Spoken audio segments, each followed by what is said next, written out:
नमस्कार दोस्तों, आज के इस वीडियो में आप सभी लोगों का बहुत-बहुत स्वागत है। दोस्तों, आज के इस वीडियो में हम लोग बायोलॉजी के मोस्ट इंपोर्टेंट क्वेश्चंस जो कि आपके रेलवे एग्ज़ाम्स के लिए हो या फिर एसएससी जहाँ पे बायोलॉजी पूछा जाता है, उसके लिए काफ़ी इंपॉर्टेंट वीडियो है।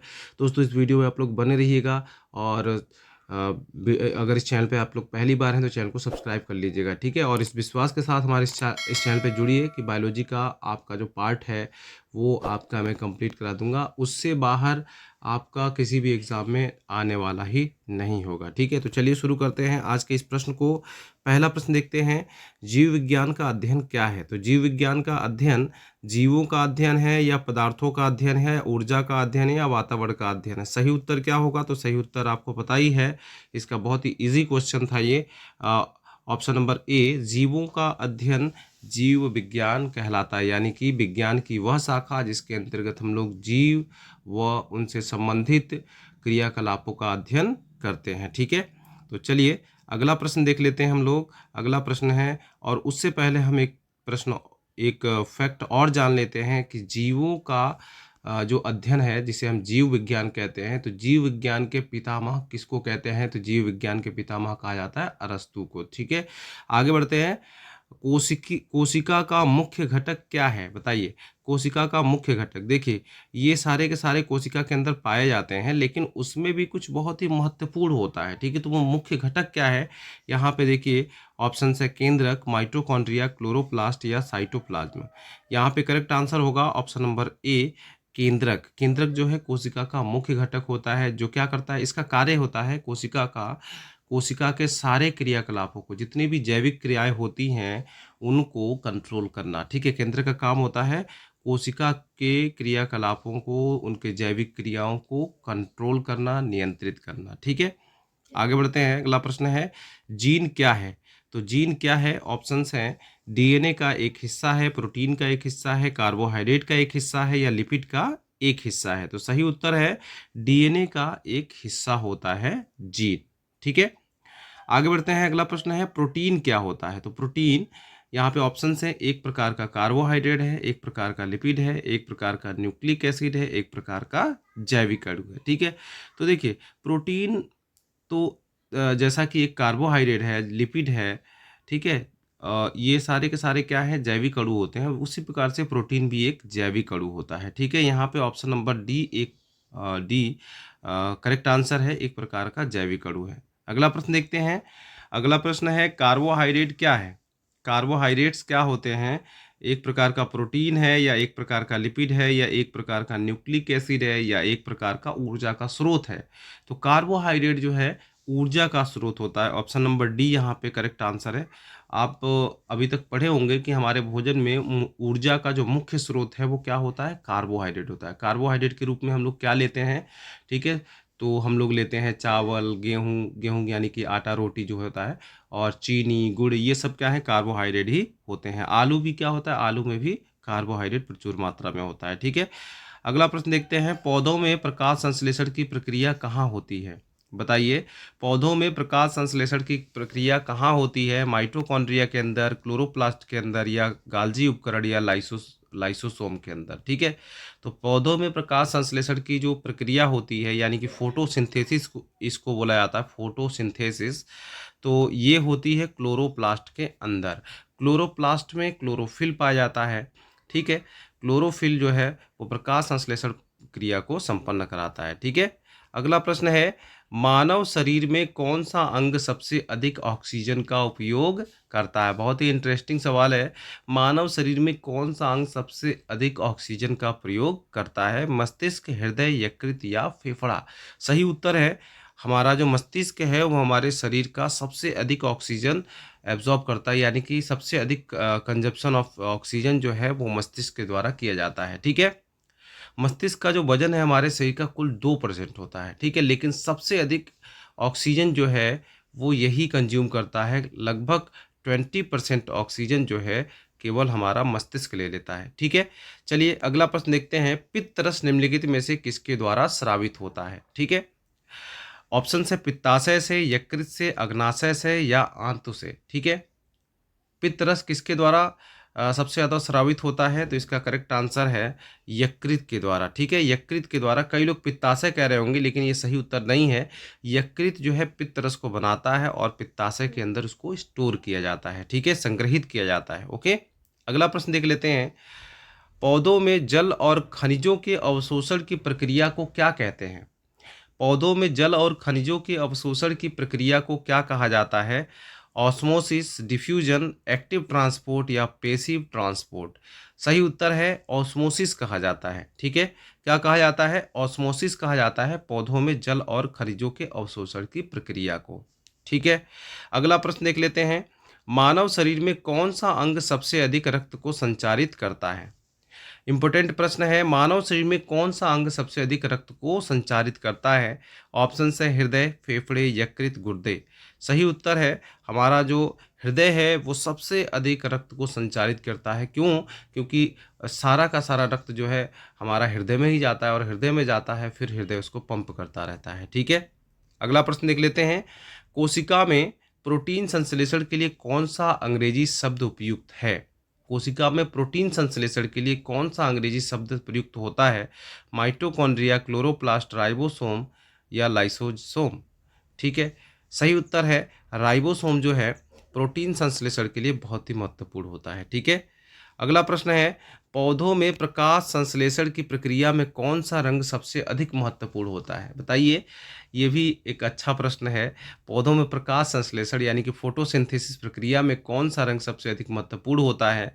ऑप्शन है लाल, नीला, हरा और पीला। सही उत्तर है हरा रंग जो है काफ़ी इंपॉर्टेंट होता है, क्योंकि आपने देखा होगा कि जो हर पेड़ पौधे होते हैं वो हरे रंग के होते हैं, और इनमें इनमें प्रकाश संश्लेषण भी इसी कारण होता है क्योंकि ये हरे रंग के होते हैं। और हरा रंग किसके कारण होता है? तो हरा रंग क्लोरोफिल के उपस्थिति के कारण होता है। ठीक है, तो क्लोरोफिल का रंग ही हरा होता है, इसीलिए प्रकाश संश्लेषण प्रक्रिया जो है इनमें होता है। ठीक है, और इसीलिए हम पौधों को स्वपोषी भी कहते हैं, क्योंकि ये अपना भोजन स्वयं बना सकते हैं। लेकिन जो जंतु हैं, जैसे हम लोग हैं, हम लोग अपना भोजन स्वयं नहीं बना सकते हैं। ठीक है, हम लोग भोजन के लिए दूसरे जीव जंतुओं पर निर्भर करते हैं। ओके, चलिए अगला प्रश्न देख लेते हैं।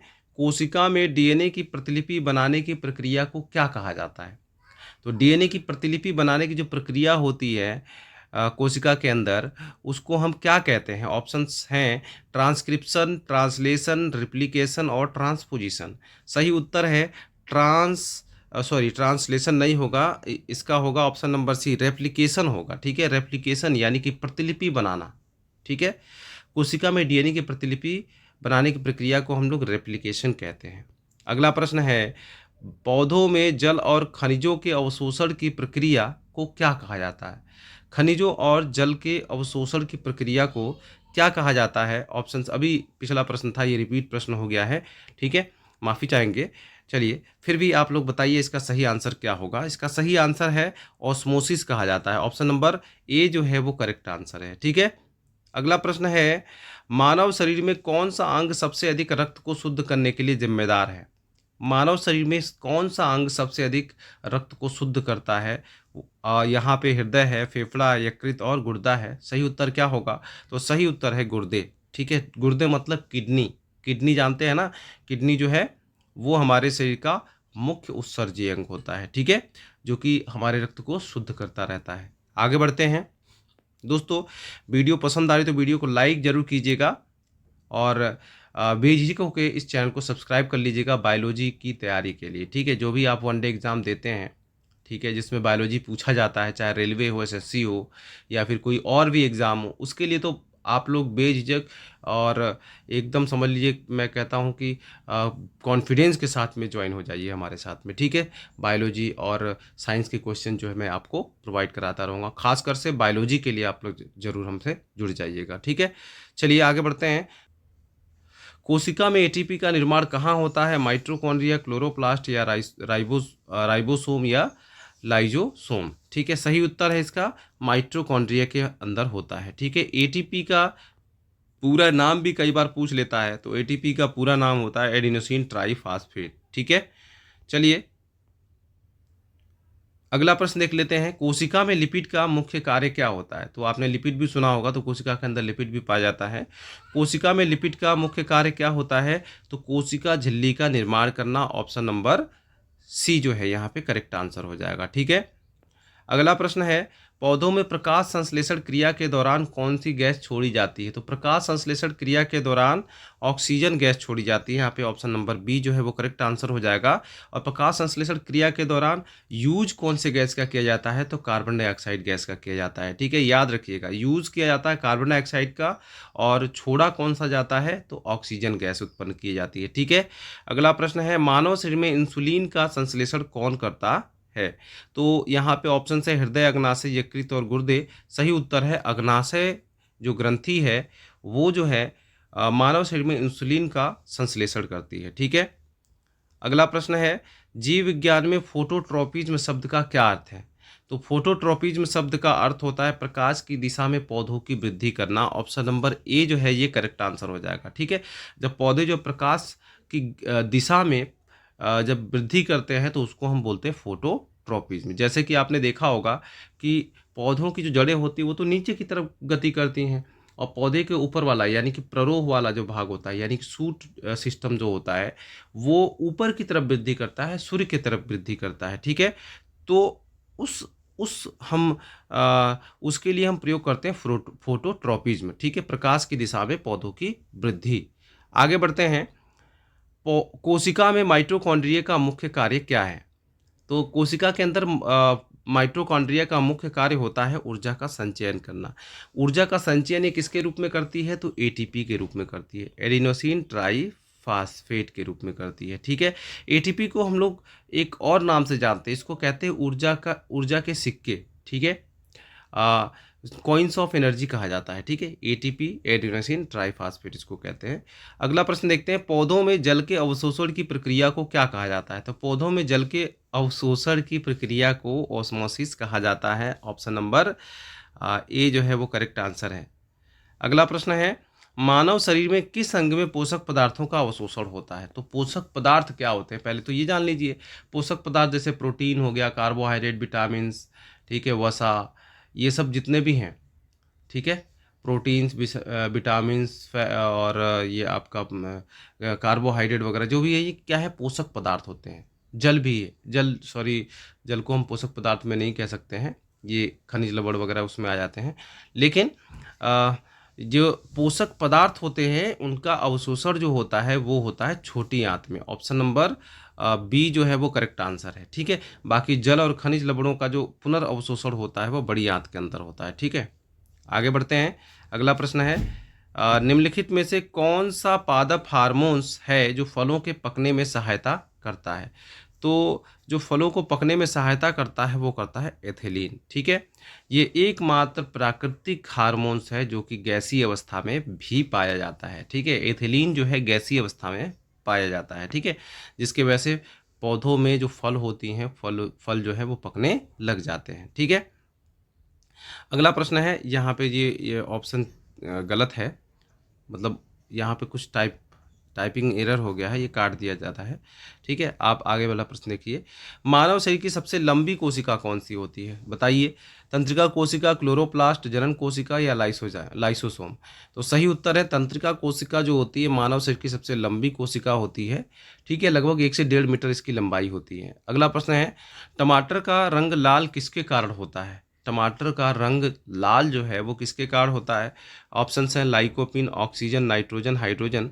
तो इसका सही उत्तर है लाइकोपिन जो है, लाइकोपिन के कारण जो है टमाटर का रंग लाल होता है। ठीक है। अगला प्रश्न है, आम का पीला रंग किसके कारण होता है? तो यहाँ पे ऑप्शन है कैरोटीन, लाइकोपिन, कैप्सेंथिसिन। ठीक है, इनमें से कोई नहीं, तो सही उत्तर है इसका आम का पीला रंग होता है किसके कारण? तो कैरोटीन के कारण होता है। किसके कारण? कैरोटीन के कारण होता है। और बाकी लाइकोपिन तो आपने बता ही दिया था मैंने, लाइकोपिन के कारण टमाटर का रंग लाल होता है, और कैप्सेथिसिन के कारण होता है, जो मिर्च होती है मिर्च का रंग भी लाल हो जाता है। ठीक है, तो यहाँ पे ये भी मिस्टेक से लिख गया है। चलिए अगले प्रश्न को देखते हैं। अगला प्रश्न है, पादप कोशिका की एक महत्वपूर्ण विशेषता है पादप कोशिका की एक महत्वपूर्ण विशेषता क्या होती है? कोशिका भित्ति, क्लोरोफिल, स्वपोषी। तो पादप कोशिका के ये देखिए कोशिका भित्ति भी पाई जाती है, क्लोरोफिल भी पाया जाता है और स्वपोषी भी होते हैं, ठीक है। यानी कि यहाँ पे ऑप्शन नंबर डी जो है वो करेक्ट हो जाएगा। ये सभी, ठीक है, क्योंकि ये सभी ही महत्वपूर्ण विशेषता है पादप कोशिका की, ठीक है। कोशिका भित्ति भी पाई जाती है और क्लोरोफिल भी पाया जाता है और स्वपोषी भी होते हैं, ठीक है। अगला प्रश्न देख लेते हैं, मानव शरीर में कौन सा अंग मुख्य उत्सर्जी अंग है? उत्सर्जी का मतलब जो हमारे बॉडी में वेस्ट पदार्थ, जो हमारे लिए अनुपयोगी पदार्थ होते हैं, उनको बाहर निकालने के लिए जो अंग होते हैं उनको हम बोलते हैं उत्सर्जी अंग। तो यहाँ पे देखिए हृदय, फेफड़ा, यकृत और गुर्दा। तो यहाँ पे हम मुख्य उत्सर्जी अंग की बात कर रहे हैं, ठीक है। तो यहाँ पे जो मुख्य उत्सर्जी अंग होता है वो है गुर्दा यानी कि किडनी, ठीक है। मानव शरीर में जो मुख्य उत्सर्जी अंग है वो किडनी होता है और ये जोड़े में पाए जाते हैं, यानी कि मनुष्य के अंदर 2 पाए जाते हैं, ठीक है। इसका आकार सेम के आकार का होता है, ठीक है।